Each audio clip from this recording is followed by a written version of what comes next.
Hello again. We are continuing our readings from the book What is Man? Adam, Alien, or Ape? And we have come to the end part of chapter 10, entitled Worldviews at War. And we have been discussing the various worldviews that people possess, various ways they have of looking at and understanding and interpreting the world around them. And we have begun to consider the biblical worldview. We've looked at other possible worldviews and have decided that there is a biblical worldview in which there is a united single message.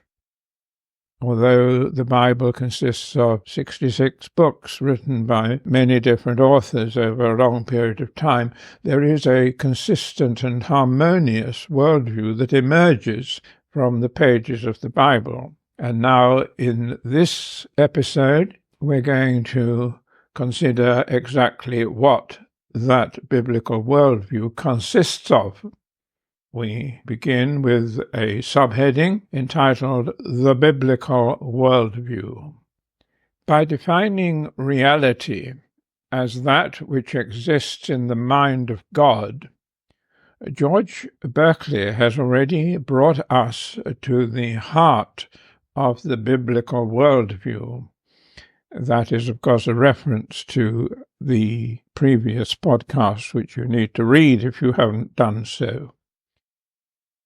George Berkeley, the philosopher, has already brought us to the heart of the biblical worldview, which, in the words of the Apostle Paul, tells us that in him, that is, in God, we live and move and have our being.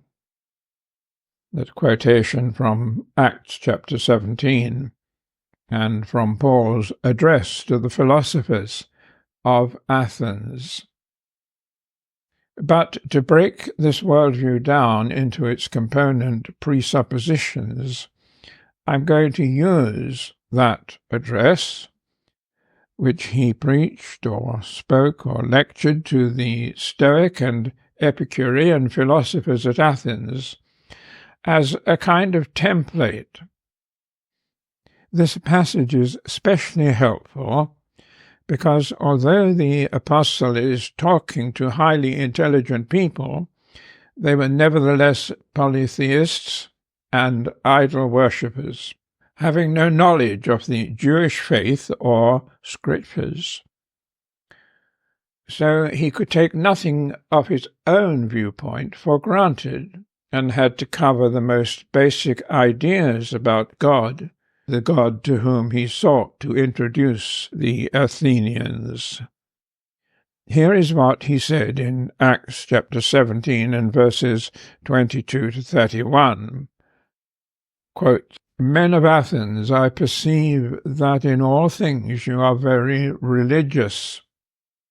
For as I was passing through, and considering the objects of your worship, I even found an altar with this inscription, to the unknown God. Therefore, the one who you worship without knowing, him I proclaim to you. God, who made the world and everything in it, since he is Lord of heaven and earth, does not dwell in temples made with hands, nor is he worshipped with men's hands as though he needed anything, since he gives to all life, breath, and all things.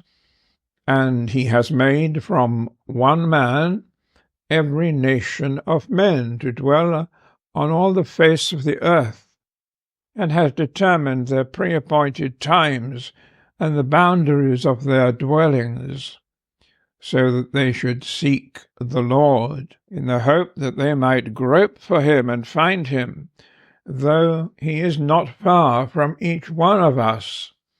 For in him we live and move and have our being. As also some of your own poets have said, quoting the poets, for we are also his offspring, close quote. Therefore, since we are the offspring of God, we ought not to think that the divine nature is like gold or silver or stone, something shaped by art and man's devising. Truly, these times of ignorance God overlooked, but now commands all men everywhere to repent, because he has appointed a day on which he will judge the world in righteousness by the man whom he has ordained, and has given assurance of this to all by raising him from the dead.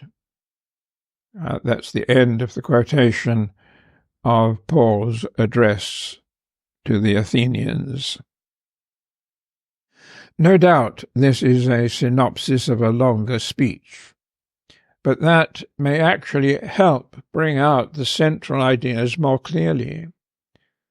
What then, according to Paul, are the basic building blocks of the biblical worldview? Subheading: God the Creator.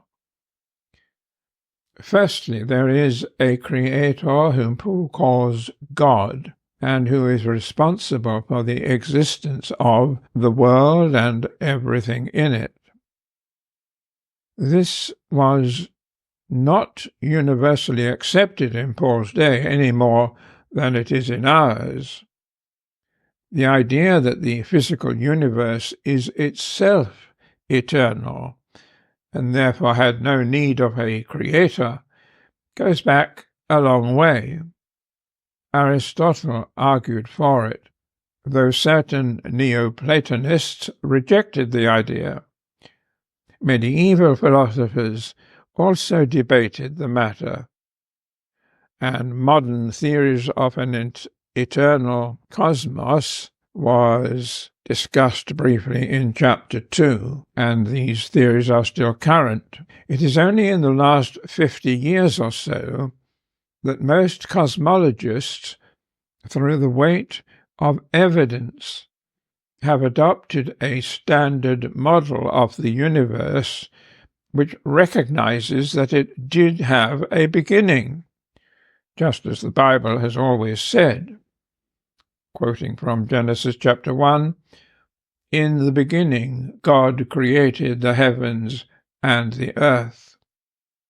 Aristotle reasoned that the physical cosmos could not have had a physical cause, since, being physical, any such cause would be part of the cosmos, and thus incapable of creating it.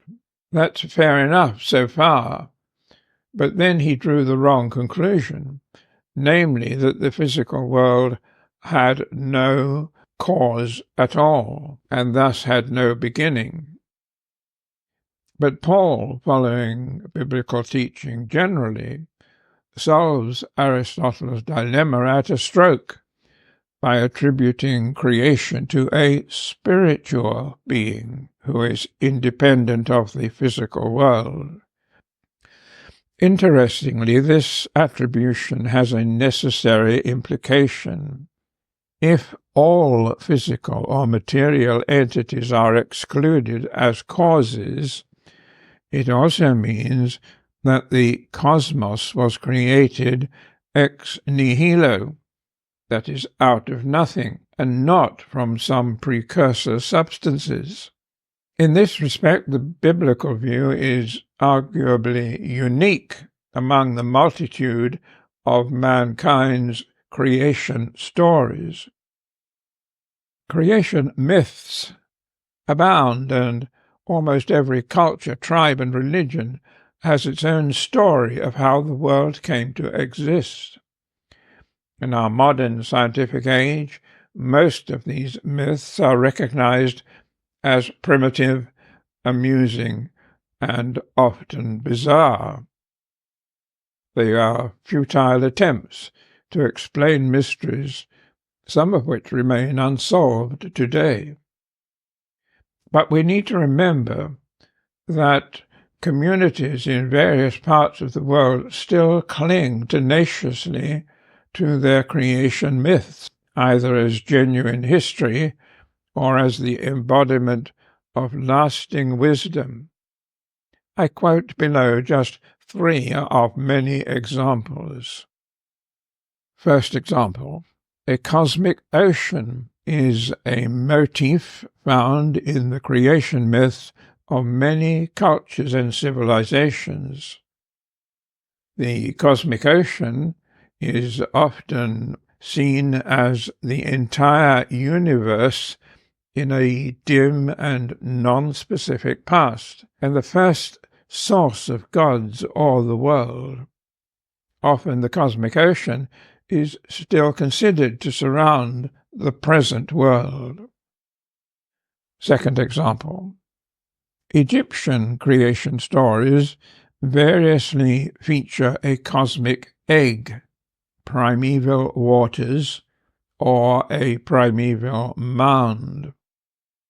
One version relates how the sun god emerged from the primeval mound, which itself stood in the chaos of a primeval sea. Third example, according to one Chinese creation myth, the universe began as an amorphous chaos. This collapsed to form a cosmic egg, which remained for thousands of years, while the opposing principles of yin and yang were balanced within it. Eventually, a horned giant called Pangu emerged from the egg and began to create the world by dividing the murky yin of earth from the clear yang of sky with a swing of his axe. These and many other creation myths exhibit some interesting features. Firstly, common themes occur repeatedly, even in widely separated parts of the world. One almost universal idea is that the Earth's surface was initially covered entirely by an ocean, out of which emerged not only geographical and biological features, but even the gods who created them. The cosmic ocean is sometimes replaced or accompanied by a cosmic egg, from which the world as we know it emerged. Implicit in these ideas is that some material stuff, whether water or egg or even chaos, was eternal, having no beginning. Only rarely is eternal existence attributed to gods or sentient creatures. Another point of interest is the way these ancient ideas live on in our scientific age. As we saw in chapters 2 to 4, the search for extraterrestrial beings is dominated by the belief that such life is most likely to be found in planets or even satellites where oceans exist or have existed in the past, while the idea of an eternal cosmic egg has been resurrected as a quantum precursor of the Big Bang. While ancient creation narratives sometimes echo the biblical account of creation, where waters also covered the earth's surface initially, they differ in 2 fundamental ways. Firstly, the Bible's concept of an ex nihilo creation is not found in any of these myths. The nearest thing is when chaos is presented as the primeval condition of the universe, but chaos is not nothing. Secondly, the biblical creator is one who stands outside of time. I quote from The Apostle Peter, "With the Lord, one day is as 1,000 years, and 1,000 years as one day." But this concept is also absent from other creation stories. It is entirely fair to say, therefore, that the Bible's creation account is unique by virtue of these two sophisticated ideas: ex nihilo creation and the timelessness of God, the spiritual creator. Skeptics may point to resemblances between the biblical account and the creation myths of other cultures and claim that the biblical narrative is just another of the same kind. But similarities such as these could have entirely different explanations. A creation myth might reflect certain basic creation facts that have been passed on from the dawn of human history by cultural transmission, even though they have been corrupted beyond recognition in other ways. The Bible's view of God as creator, on the other hand, has survived the test of time to a degree that made it possible for me, as a scientist in the 21st century, to write Chapter 2 of this book. Chapter 2 relates to man's relationship to the cosmos. Subheading: Lord of Heaven and Earth. 1. Providence. The next foundational element of Paul's worldview is that God not only made the world and everything in it, past tense, but is Lord or ruler of heaven and earth, present tense. There are three issues here, providing us with the second, third, and fourth element of the biblical worldview, and we shall look at them in turn. For they are the activity of God, the sovereignty of God, and the immanence of God. Immanence means that God is present everywhere, that his presence permeates the material creation, while at the same time being wholly distinct from it. Let's start with activity. That's God's providence.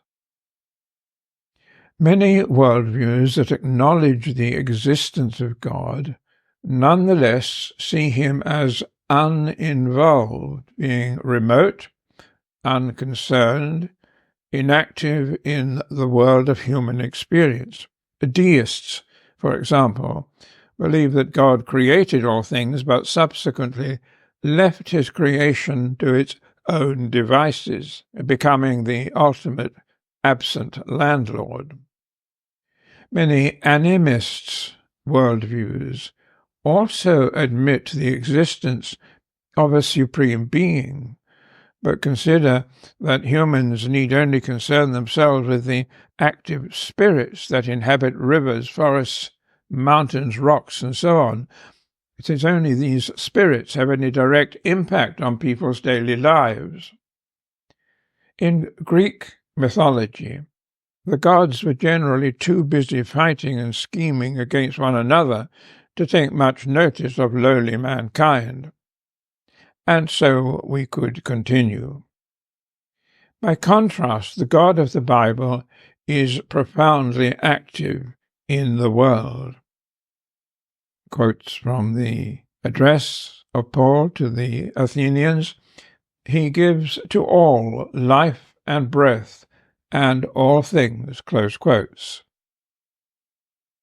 This activity can be called the providence of God, and is referred to in innumerable Bible texts, such as Moses' assurance that, quotes, "The eternal God is your refuge, and underneath are the everlasting arms." The claim that God is the ultimate provider of our food, quotes, "You visit the earth and water it, you provide their grain, you make it soft with showers, you bless its growth," quotation from the Psalms, and Paul's confidence that, quotes, "all things work together for good to those who love God." New subheading: Lord of heaven and earth 2. Sovereignty. The third element of the biblical worldview is that in spite of appearances, God is in control.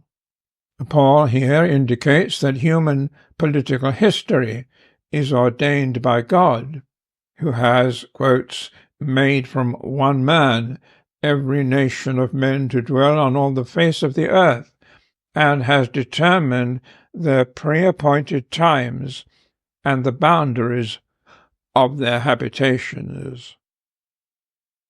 More generally, he tells us elsewhere that God works all things according to the counsel of his will.